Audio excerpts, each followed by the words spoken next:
इसका recording studio Ekangar सराय।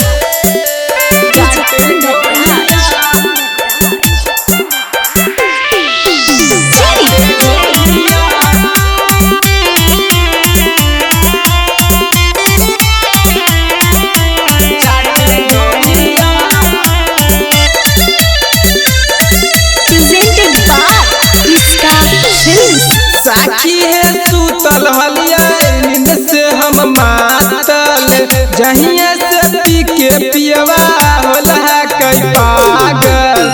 साखी है सूतल हलिया नींद से हम मातल, जहिया से पी के पियवा होला है कई पागल।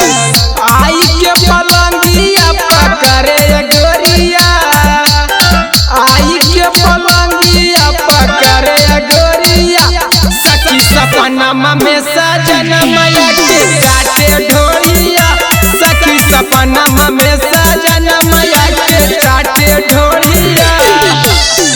साखी है सूतल हलिया नींद से हम मातल, जहिया से पी के पियवा होला है कई पागल।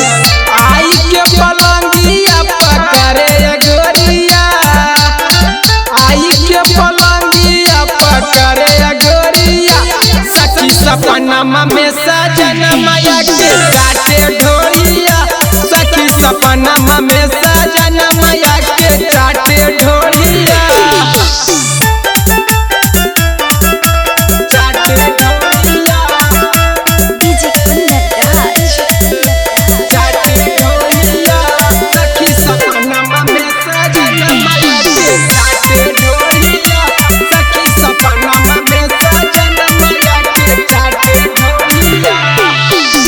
बड़े दिन से सखी हमर उमंग है, पियवा के साथ हमें करिए हुरदांग है, करिए हुरदांग है। बड़े दिन से सखी हमर उमंग है, पियवा के साथ हमें करिए हुरदांग है। खोल दे है सखी कमर से सड़िया, खोल दे है सखी कमर से सड़िया, सखी सपनमा में सजन मैया के काटे ढोलिया, सखी सपनमा में सजन मैया के काटे ढोलिया।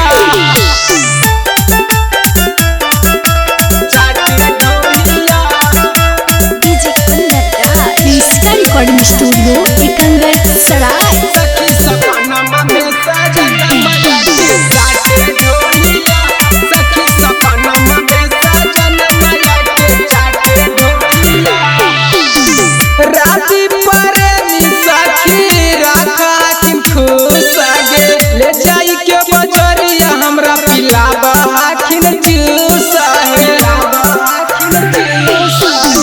राती प्रेमी सखी राखा किन खुश गे, ले जाई के बजरिया हमरा पिलावा आखिन जूस है।